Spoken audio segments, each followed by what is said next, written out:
Hello guys, welcome back to my channel. Last time मैंने आपको बताया था कि हमारी गिनी पिग ब्राउनी प्रेग्नेंट थी। फिर इसने डिलीवर किए 3 क्यूट बेबीज।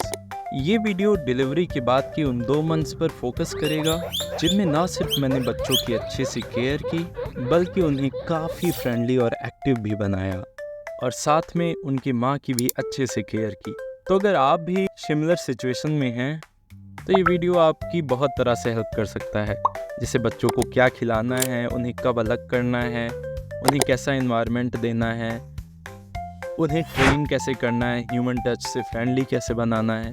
इन सभी मुद्दों पर इस वीडियो में डिटेल में बात करेंगे, तो बने रहिए हमारे साथ एंड तक। बेबी केयर की अगर हम बात करें तो सबसे पहले हमें ये जानना होगा कि क्या खिलाना है और कैसे खिलाना है। रही बात मॉमी गिनी पिग की, तो उसकी डाइट सेम होने वाली है जैसे प्रेगनेंसी के वक्त थी। वो वैसे ही ज़्यादा खाना कंटिन्यू करेगी 2-3 हफ्तों तक, क्योंकि उसे बॉडी में रिकवरी के लिए अभी भी बहुत ज़्यादा न्यूट्रिएंट्स और प्रोटीन की रिक्वायरमेंट है। रही बात बेबी गिनी पिग्स की, तो बेबी गिनी पिग करीब 3 से 4 हफ्तों तक अपनी माँ का दूध पीते हैं, और करीब 24 घंटे में ही माँ की ईटिंग हैबिट्स और खाने के तरीके, क्या खाना है, इन सब चीज़ों को वो मिमिक करने लगते हैं, यानी उनसे सीखने लगते हैं, कॉपी करने लगते हैं। मेरी गिनी पिग ने जब बच्चे दिए, वो बच्चे 24 घंटे के अंदर घास खाने लगे थे। प्रॉपरली नहीं, बट हल्का फुल्का लाइक निबल करने लगे थे। तो फीडिंग में ऐसा है कि आपको कुछ ज़्यादा एफर्ट नहीं रहना है, बच्चे खुद ब खुद सब कुछ सीख जाएंगे। बस आपको कुछ चीज़ें इंश्योर करनी है कि फ्रेश वाटर हमेशा अवेलेबल हो उनके केज में, और कांस्टेंट सप्लाई ऑफ फ्रेश है हो, मतलब घास कभी ख़त्म नहीं होनी चाहिए, वो फ्रेश हो, और बहुत पुरानी ना हो, उसको आप चेंज कर दें अगर नहीं खाई गई है। ऐसा नहीं आपने ढेर लगा के रख दिया, अब वो उसी में सड़ रही है, बच्चे उसी में सुसू कर रहे हैं।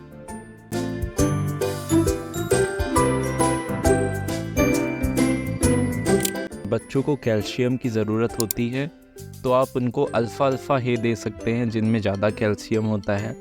उसके अलावा आप उनको ओकेजनली टोमेटो, पालक, कोरिएंडर लीव्स यानी धनिया का पत्ता, ब्रोकली, या फिर जो शलजम के हरे हिस्से होते हैं, या हल्की फुल्की गाजर, ये सब चीज़ें दे सकते हैं वीकली बेसिस पे, छोटे छोटे टुकड़े, ज़्यादा नहीं।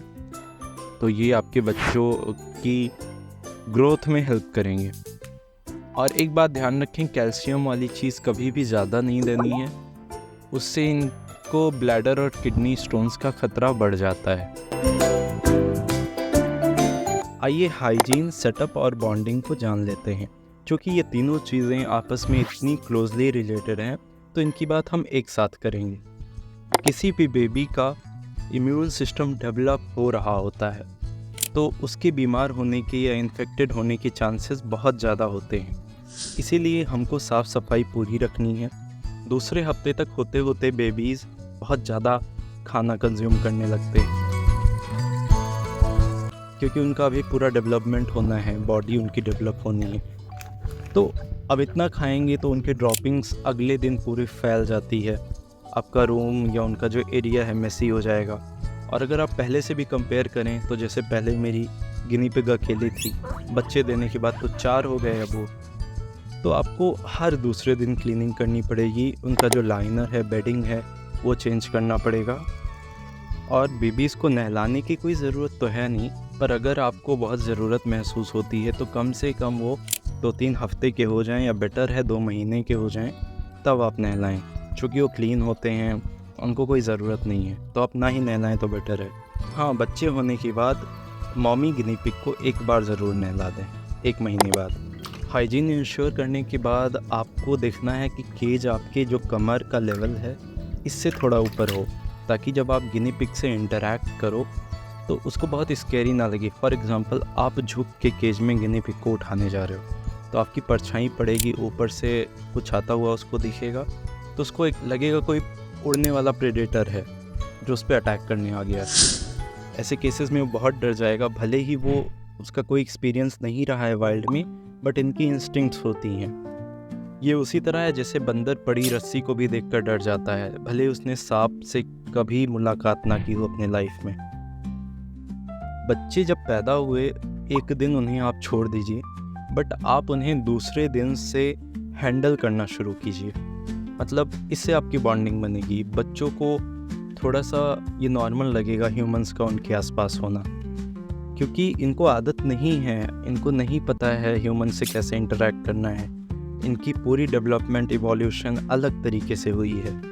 तो आप बच्चों को उठाना शुरू कीजिए। उठाना कैसे है ये आप मेरा वीडियो भी देख सकते हैं, जैसे एडल्ट गिनी पिग को उठाते हैं। आप क्या करें, पीछे से उन्हें ब्लॉक करें, एक हाथ उनके चेस्ट के नीचे से घुसाएं और सॉफ्टली उनको उठाएं और अपनी सीने के पास रखें। एकदम नर्चरिंग की तरह लगना चाहिए और उसको प्रोटेक्टेड फील कराएं। बच्चा अगर भागने की कोशिश कर रहा है, स्लोली उसको केज में छोड़ दें। गिनी पिग सडन मूवमेंट को बहुत जल्दी डिटेक्ट करते हैं। आपको स्लो मूवमेंट करनी है। बच्चों को कम पीरियड के लिए उठाना है, लेकिन ज़्यादा बार उठाना है ताकि उनको इसकी आदत लगे। जब आप पहली बार बच्चों को उठाओगे तो वो ज़्यादा स्क्वीकिंग करेंगे, बोलने लगेंगे, डर जाएंगे। तो आप इंश्योर करें कि उसकी जो माँ है वो बहुत ज़्यादा दूर ना हो, पास में ही हो, ताकि उसे एक सेंस ऑफ सिक्योरिटी फील हो। जितना हो सके बच्चों से सॉफ्ट वॉइस में बात करें और जो केज आपने लगाया है, केज में वाटर बॉटल्स को थोड़ा नीचे कर दें ताकि बच्चे आसानी से पानी पी सकें। अगर 3-4 बच्चे हैं तो 2-3 बॉटल्स लगा दें ताकि उनमें लड़ाई ना हो पानी पीने के लिए या कंपटीशन ज़्यादा ना हो। और ये बहुत इम्पॉर्टेंट टाइम है कि आप जो मदर गिनी पिग है उसको जो आप पहले से अलग अलग चीज़ें खिलाते आ रहे हैं वो सारी वैरायटी उसे खिलाएं, क्योंकि बच्चे लाइफ के अर्ली स्टेजेस में ही ये सब खाना सीखते हैं और जनरली उनकी माँ क्या खा रही है उसके स्मेल से वो समझते हैं कि क्या खाना है क्या नहीं खाना है। तो अगर आप उनको चाइल्डहुड में ही बहुत चीज़ों की आदत लगवा देंगे तब मोस्ट प्रॉब्ली वो आगे भी खाएंगे। जैसे मेरी गिनी पिग्स हैं, वो कद्दू नहीं खाते हैं, जबकि गिनी पिग्स कद्दू काफ़ी ज़्यादा खाते हैं। वो एप्पल कभी नहीं खाते, वो शुरू में केला एकदम नहीं खाते थे, मैंने किसी तरह से उन्हें आदत लगवाई और अभी तो वो केले के लिए जान देते हैं। मतलब मैं उसको छीलने भी लगूं तो बोलने लगते हैं। और गिनी पिग्स को खिलाने में हमें अक्सर वैरायटी का इशू होता है। एक ही चीज़, खीरा, शिमला मिर्च, घास बार बार खिलाते रहते हैं। उन्हें वैरायटी चाहिए होती है, वो बार बार कुछ नया मांगते हैं हमसे। तो अगर आप बचपन में ही उन्हें वैरायटी की आदत लगवा देंगे तो आपके लिए चीज़ें आसान हो जाएंगी। Again coming back to setup, ये एक पॉइंट रह गया था। सेटअप पीसफुल होना चाहिए, नॉइसी नहीं होना चाहिए। दिन में थोड़ी 1-8 घंटे के लिए वहाँ सनलाइट आए तो अच्छा है, बट बहुत ज़्यादा नेसेसरी नहीं है। गर्मी ठंडी का आपको देखकर चलना है। टेम्परेचर 19 से 25 डिग्री का मोस्ट फेवरेबल है, उससे ठंडा है तो आपको हीटर का इंतज़ाम करना है, उससे गर्मी है तो आपको कुछ फ़ैन या फिर एयर कंडीशनर का इंतज़ाम करना है, क्योंकि गिनी पिग्स बहुत ज़्यादा टेम्परेचर सेंसिटिव होते हैं, बेबीज़ तो और ज़्यादा होते हैं।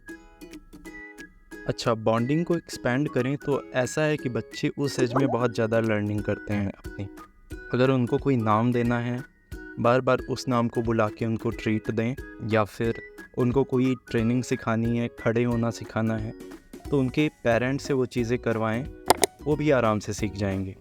एक इम्पॉर्टेंट पहलू ये आ जाता है कि आपको समझना है वो मेल हैं फीमेल हैं, उस हिसाब से आपको अलग भी करना है उन्हें सेक्सुअल मैच्योरिटी आने से पहले। तो 3 से 4 हफ्ते में मेल पप्स में स्पर्म फॉर्मेशन होने लगता है और जो उनकी मदर है वो डिलीवरी के 10-15 दिन बाद ही ऑन हीट आने लगती है। तो उसके सेंट से ही या फिर वो अपने इंस्टिंक्ट से भी मदर पे माउंटिंग करने का अटेम्प्ट करने लगते हैं, ऐसा मैंने भी देखा है। तो ये जनरली सही टाइम होता है उनको सेपरेट करने का। या फिर आप एक वेट मार्कर ले लें, मतलब अगर वो 250 ग्राम पार कर जा रहे हैं वज़न कम एज में भी, 3 हफ्ते से पहले भी, तो उन्हें आपको सेपरेट कर देना है उनकी माँ से और उनकी सिस्टर्स से। हालांकि ऐसा चांस बहुत कम बनता है कि वो प्रेग्नेंट कर देंगे पहले 4 हफ्तों में, लेकिन चांसेस हैं। अच्छा, गिनी पिग्स की डीसेक्सिंग के लिए मेल की एज 3 to 4 मंथ होनी चाहिए और फीमेल विदिन 1 ईयर होनी चाहिए। फीमेल्स का प्रोसेस ज़्यादा कॉम्प्लिकेटेड और इन्वेजिव है, तो जब तक कोई इमरजेंसी ना हो ये रिकमेंडेड नहीं है।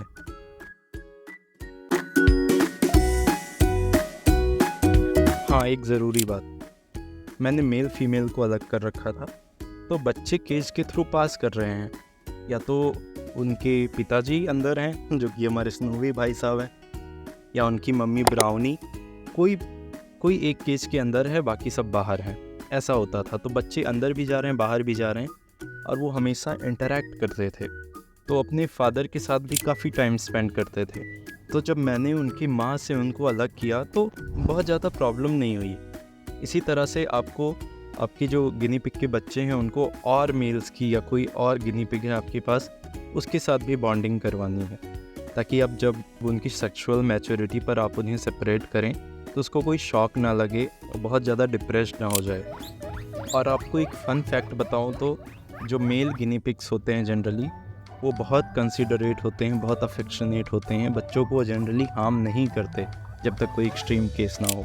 ज़्यादा चांस है कि उनकी माँ ही स्ट्रेस में कुछ हार्म करेगी तो करेगी। मेल गिनी पिग्स जनरली बच्चों को सिखाते हैं, टीच करते हैं सर्वाइव कैसे करना है, अलग अलग चीज़ें। फॉर एग्ज़ाम्पल वो उनको घास छीनना, खाना छीनना, दूसरे से छीन के खाना सिखाते हैं। अगर बच्चे मेल से छीन के खा रहे हैं तो बहुत ज़्यादा डिफेंसिव नहीं होते हैं, वो इनफैक्ट प्रमोट करते हैं। ऐसा मैंने अपने गिनी पिग में भी देखा।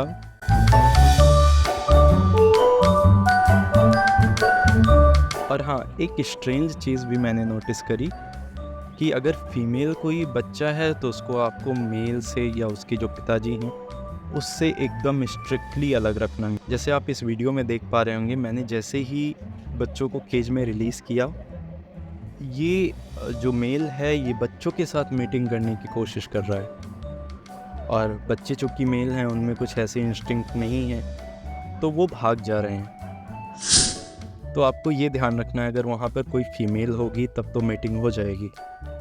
आई थिंक सेटअप, बॉन्डिंग और हाइजीन, ये टॉपिक हमने अच्छे से कवर कर लिया है, हमने अच्छा टाइम भी लिया है। अब बहुत इम्पॉर्टेंट टॉपिक है, आगे उस पर बात करते हैं।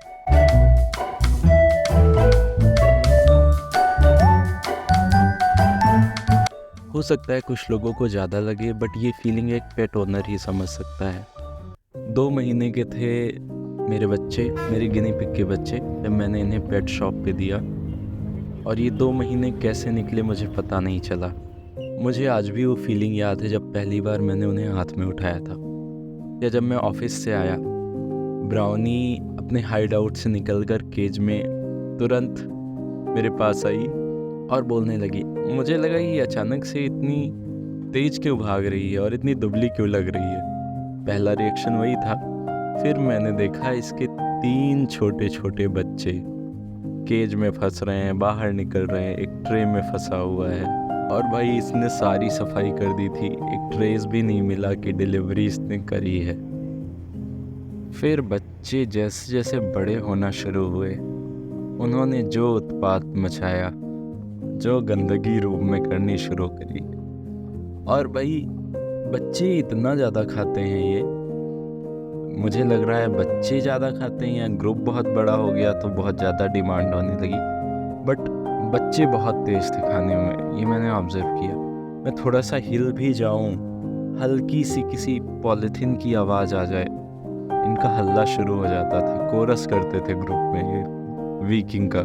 और फिर इन्हें खीरा दो, मना कर देते थे, शिमला मिर्च तो नहीं खानी, इनको कुछ नया चाहिए, क्योंकि वो तो दिन भर ही खा ही रहे हैं, घास भी खा ही रहे हैं। और घास का इशू होने लगा था। अचानक से कॉलोनी वाले सारे पार्क्स की घास एकदम जड़ तक काट दे रहे थे, तो एक एक घास तो मैं नहीं चुन सकता था, कई कोने वोने में थोड़ी बहुत घास मिल जाती थी वही लाता था। बट इन बच्चों को बहुत घास चाहिए और बहुत वैरायटी चाहिए, और इनके पेरेंट्स किसी ब्रीडर के यहाँ से थे तो वो बहुत चीज़ें जानते ही नहीं थे खाना है। कैबेज नहीं खाते हैं, गोभी नहीं खाते हैं, ब्रोकली नहीं खाते हैं, पालक नहीं खाते हैं, कद्दू नहीं खाते हैं, पुदीना नहीं खाते हैं, हल्का फुल्का धनिया चाहे खा लें। तो बच्चे भी उन सब चीज़ों को नहीं खाते थे, तो मेरे लिए बहुत मुश्किल हो रहा था कि मैं इन्हें खिलाऊं क्या, और वैसे भी 90% तो घास ही खिलानी है। तो रेगुलर डाइट और ट्रीट में भी मैं कुछ खास उन्हें दे नहीं पा रहा था। पैलेट्स थे, पैलेट से भी वो बोर हो चुके थे, और इतनी गंदगी साफ़ करना ये मेरे पर्सनल कैपेसिटी से बाहर हो रहा था। तो मैंने डिसाइड किया कि अब दे देना चाहिए। फिर मैंने पेट शॉप वाले से रिक्वेस्ट की कि भैया इनका ख्याल रखना अच्छे से, और प्लीज़ इन्हें लैब में मत देना जहाँ इन पे कुछ एक्सपेरिमेंट्स हो। अगर ये नहीं बिक रहे हैं तो आप इन्हें वापस लौटा सकते हो मुझे। तो पेट शॉप वाले ने कहा कि अरे कोई नहीं, मेरे पास बहुत सारे पड़े हैं। तो जब उसने कहा पड़े हैं तो मुझे एक फीलिंग आई कि इसके लिए तो एक ऑब्जेक्ट है, मेरे लिए इतना इमोशंस है इसके। वो बस एक डायलॉग मुझे आज भी परेशान करता है। और जब मैंने अपने बेबीज़ को दिए, गिनी पिग के बेबीज़ को दिए, तब मैं ट्रैवल कर रहा था, मेरे पास ज़्यादा टाइम नहीं था। बट उनको देने के बाद मेरी हालत बहुत ख़राब थी।